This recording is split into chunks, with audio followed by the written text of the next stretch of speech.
Guillain Hautefeuille était jeune lieutenant dans l'armée française pendant la Seconde Guerre mondiale. En 1939, âgé de tout juste 20 ans, il est sorti de l'école de Saint-Cyr, l'équivalent français de l'académie américaine de West Point. Quelques mois plus tard, au printemps 1940, il était au front face à l'invasion allemande.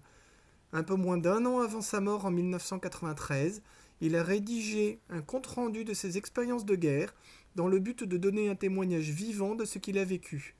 Et c'est donc moi, son petit-fils, qui vais vous lire des extraits de ce témoignage. Entré à l'école le 1er octobre 1938, après les accords de Munich et chez nous en période de mobilisation partielle, je faisais partie d'une promotion de 490 bonshommes, presque tous âgés de 18 à 20 ans. Chiffre qui peut paraître considérable, mais qui, en fait, était faible au regard de l'armée de l'époque.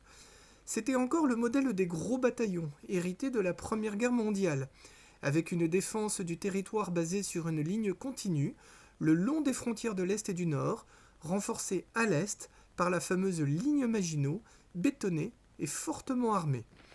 Les forces principales formaient des divisions, peu ou pas motorisées, dont se déplaçant en chemin de fer, puis à pied, avec un barda terrible, des chevaux, des mulets et des uniformes en gros drap. Il y avait bien des chars, d'excellente qualité, mais répartis un peu partout, destinés à soutenir l'infanterie, avec quand même 2 divisions blindées dont le rôle ne fut qu'épisodique. L'une d'elles était commandée par le déjà connu colonel de Gaulle, qui avait écrit quelques années auparavant 2 bouquins qualifiés d'avant-garde. Tout cela, nous ne le savions pas en entrant à l'école. Tradition casoar et gants blancs, fort bien vue par le public. On sentait venir la guerre et notre entraînement militaire fut poussé en conséquence durant l'hiver 38-39.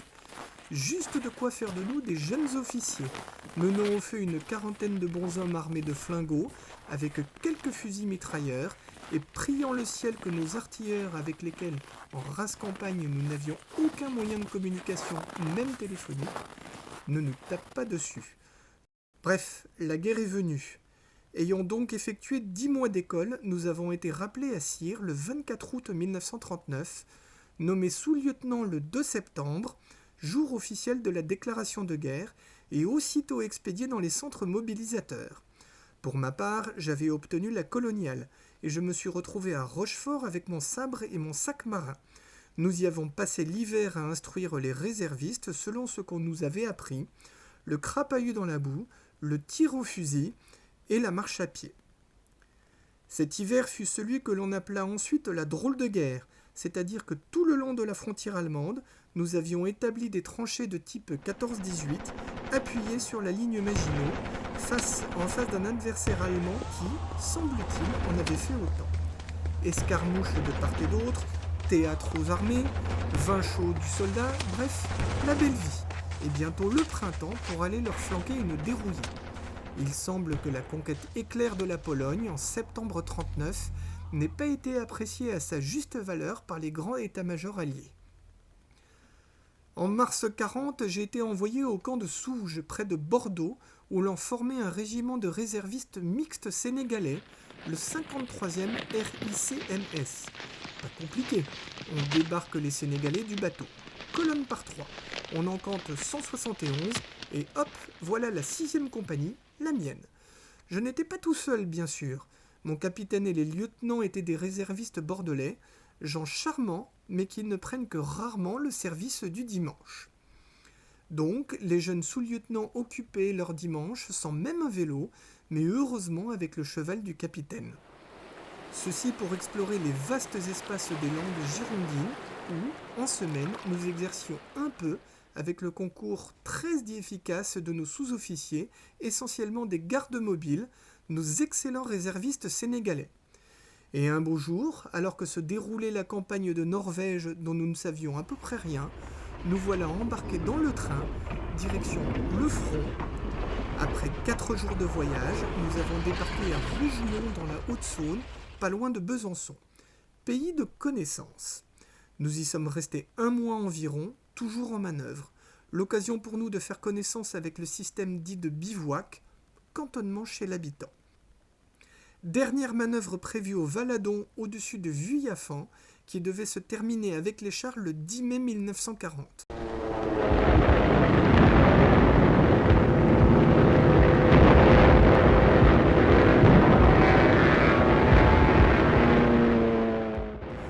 matin, nous avons été réveillés par des bruits d'avions, suivis d'explosions suspectes. C'étaient les Allemands qui ont fait plus de bruit, les Stuka, que de mal. C'était aussi le début de ce qui fut la bataille de France. Bien sûr, la manœuvre se termina immédiatement.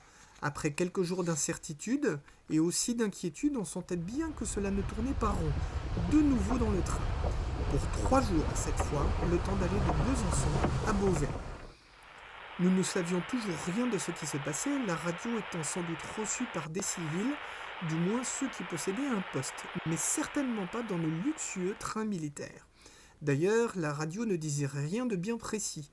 Nous savions maintenant que notre fameuse ligne de tranchées sur la frontière allemande avait été débordée par l'Ouest, les Allemands faisant peu de cas de la neutralité belge et hollandaise.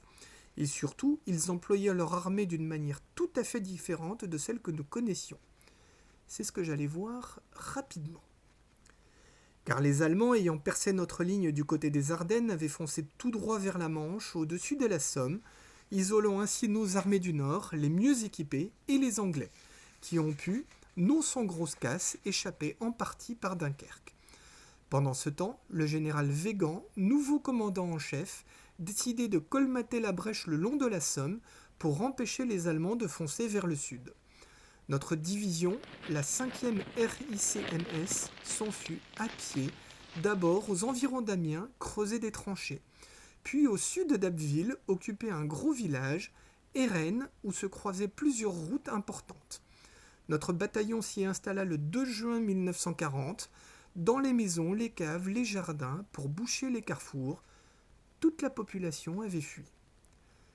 Et c'est là que ça commença pour de vrai. Le 3 juin, ma compagnie fut chargée de sortir du village pour aller dans la campagne barrer la route à des Allemands qui avaient franchi la Somme un petit peu plus loin. Nous y allâmes donc avec nos fusils, mais les gens d'en face avaient autre chose que des fusils. Ils étaient tous en voiture, avec des chars partout, en fait, une division blindée. Des avions au-dessus, chaque bonhomme sa mitraillette, et en plus, tous en tenue de toile légère, il faisait chaud. Ils nous sont passés dessus presque sans s'arrêter, tandis que nous essayions de nous faire oublier dans les blés déjà hauts. C'était, je l'ai su par la suite en lisant les journaux allemands, un certain général Rommel qui commandait tout ce bazar, car pour nous, c'était un bazar, pas du tout convenable, ni réglementaire. Ils sont donc passés et sont partis ailleurs. Nous avons pu ramasser nos blessés et rentrer dans notre village d'Erennes, qui tenait tout seul. Nous avons retrouvé nos maisons et nos caves en attendant la suite, qui est bientôt venue. Les Allemands ne pouvaient pas laisser ce bouchon derrière eux. Ils y ont mis le paquet. Chars, canons, avions au piquet, ceci pendant 3 jours. Et pour finir à bout portant, au lance-flammes. À la fin, il ne restait plus rien du village et pas beaucoup de soldats debout chez nous. Le soir du 6 juin 1940, avec 2 camarades, nous avons été cueillis par les Allemands dans une cave. Il faisait faim et soif, mais on n'y pense pas beaucoup dans ces cas-là. Nous n'avons été ni injuriés, ni maltraités. Au contraire, mais quand même pas invités à dîner. Emmenés en voiture jusque près d'Abbeville, dans un pré où nous avons retrouvé quelques copains. Après 24 heures de repos dans l'herbe fraîche, nous sommes partis à pied, bien sûr, pour la captivité, sans savoir ni où, ni quand, ni comment. Par Doullens, Arras, Douai, la Belgique, avec un court intervalle motorisé à 20 dans une ambulance du côté d'Anvers, et la Hollande. Et enfin le train qui nous a déposés à l'Oflag XB dans la région de Hanovre. Après une quinzaine de jours de vagabondage dans les conditions de confort évidemment restreintes, avec un moral très médiocre, nous savions par les Allemands que l'armistice était intervenu, ce camp pour officiers représentait un havre réconfortant. Un lit, de la bouffe, de l'hygiène et surtout des copains. Sommairement, 3000 officiers dans des baraques de bois, chambres pour 12 en 3 niveaux, sanitaires, organisation interne satisfaisante, possibilité d'exercice physique. Le tour du camp à pied faisait 2 km. Mais bien sûr barbelé, morne pleine, chaude en été, glaciale en hiver. Bref, bien qu'à partir du mois d'août 1940 nous ayons pu recevoir du courrier et bientôt des colis, ce n'était pas le Pérou. D'où l'idée d'en sortir au plus tôt. Je n'étais pas le seul à avoir cette idée.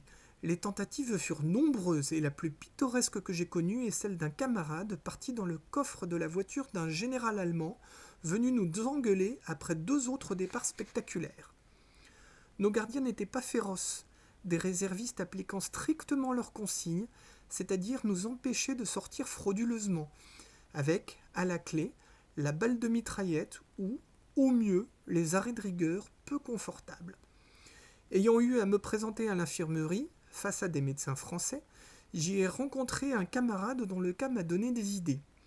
Asthmatique, déclaré inapte au camp, il était envoyé à l'hôpital, ce qui ouvrait des possibilités nouvelles, mais hypothétiques, de trouver la sortie.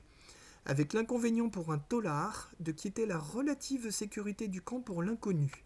Finalement, j'ai regardé comment se passaient ces crises, et les réactions des médecins, je me suis entraîné à les imiter, et ça a marché. Je me suis donc retrouvé à l'hôpital pour prisonniers de Rothenburg im Hannover, bien logé, 4 par chambre, mieux nourri, nous avons eu un œuf à Pâques, et soigné, un médecin allemand, un vieux réserviste qui supervisait un Polonais, lequel s'en fichait.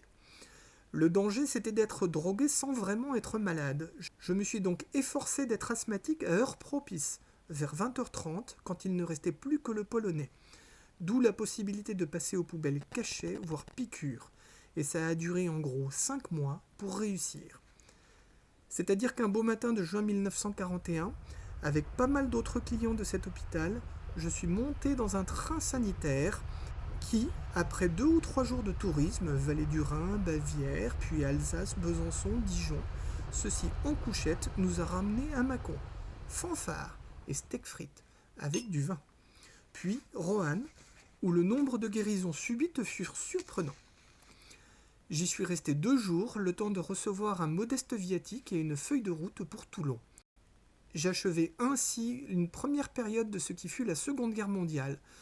Je n'avais en fait connu que 4 jours de bataille, puis une captivité qui nous avait permis de suivre, en spectateur, la conquête de l'Europe par l'Allemagne, la résistance des Anglais chez eux, mais leur reflux en Tripolitaine italienne, la Libye d'aujourd'hui, jusqu'aux portes de l'Égypte, avec les allées et venues qui vont entraîner progressivement l'intervention allemande dans ce secteur et le développement des actions navales et aériennes en Méditerranée.